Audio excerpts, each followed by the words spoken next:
Assalamualaikum guys.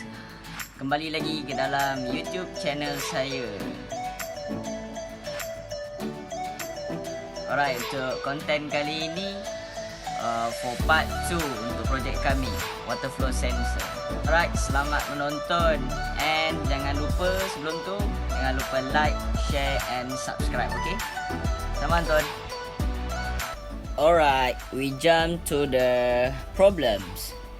Okay, kat sini ada 3 problems, iaitu yang pertama, induced voltage from the Hall effect is too small.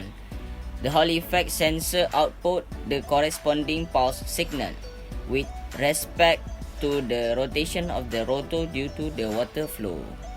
This is because it changes the speed with different rate of flow. The Hall effect sensor output the corresponding pulse signal. The output signal from a Hall effect sensor is the function of magnetic field density around the device.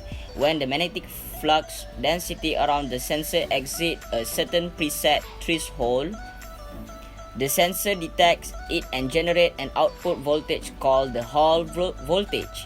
However, the amount of Hall voltage produced is too small, usually in millivolt, thus requiring signal conditioning for the signal to be able to proceed with the next stage of processing. Alright, next, for the second problem is this sensor sit in line with water line and contains a pinwheel sensor to measure how much liquid has moved through it. There's an integrated magnetic Hall effect sensor that output an electrical pulse with every revolution. The sensor constructed and provide a digital pulse each time an amount of water passes through the pipe. Most data are characterized by analog signal. Alright, that's why we need signal conditioning untuk tukar from the analog signal to a digital signal. Alright, sebab tu kita perlukan signal conditioning ni untuk tukar analog signal to digital signal. Tapi sebab apa? Sebab kita akan terangkan selepas ini untuk next slide. Okay, stay tune. Okay, untuk problem yang ketiga ni bukan di bawah kerja kita. Kadang-kadang sebab noise kan, bising, dia boleh datang daripada luar. Tapi nak kita ceritakan kat dalam ni adalah noise tu terhasil daripada analog signal tu dia convert to the digital signal from electromagnetic signal dalam sistem tu sendiri.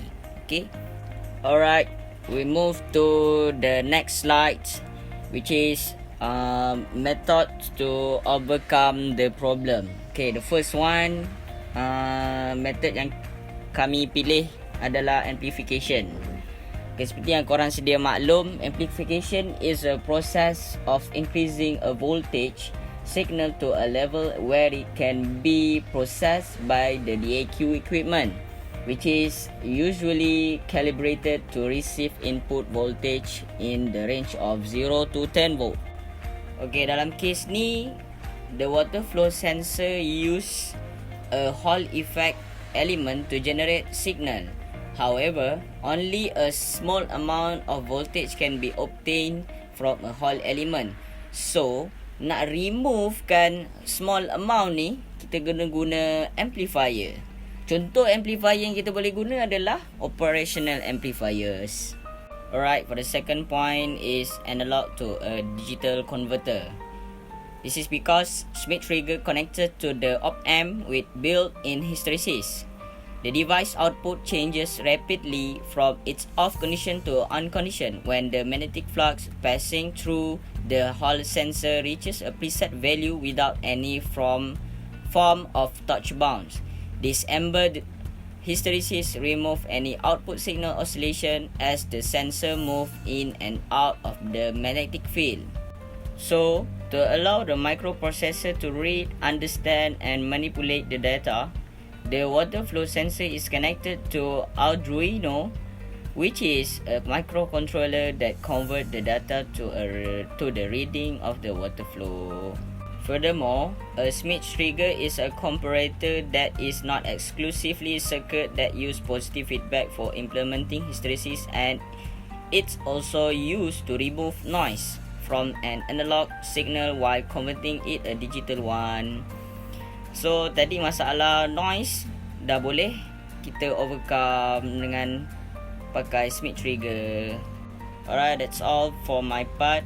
So continue the rest of the slide with my partner Ridwan Hanif. Tafaddal. Okay, now we will continue with the signal conditioning circuit. Okay, this is the example of the circuit for the non-inverting amplifier. As shown below, this is the calculation for the non-inverting amplifier to get the 5 volt. Okay, V in equal to full scale output. Full scale output equal to 1 millivolt. Excitation voltage 5 volt. Okay, the formula is V out equal to 1 plus R2 over R1 times by V in. V input. Okay, for the value R2 and R1 is 4999 ohm for R2, while for R1 is 1 ohm. Okay. Then we substitute this value into the formula and we calculate to get the 5 volt. 5 volt is the amplifier voltage. Okay, now we continue with the expected results and discussion. Okay, first of all, signal conditioning is the control of an analog signal to fulfill the next phase processing requirements. There are a few problems about the chosen instrument, whereby the instrument is using Hall effect sensor that have a small output voltage and needed to be amplified in order to fulfill the excitation voltage that is 5 volt. The problems are focusing on resolving the low voltage output from the Hall effect sensor. This is where the op-amp is being introduced. It is a voltage amplifying device designed to be used with external feedback components such as resistors and capacitors between its output and input terminal. Based on the specification of the instrument, it states that the full scale output is 1 millivolt, and the solution that being given for this problem is to amplify the output voltage by using the non-inverting amplifiers.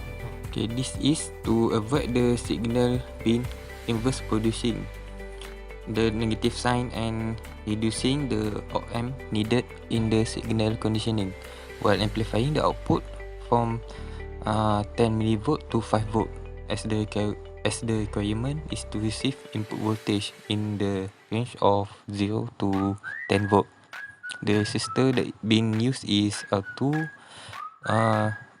that which is the value is 499 ohm, while the R1 is 10 ohm to produce the output voltage of 5 volt. Okay, that's all from us. Thank you.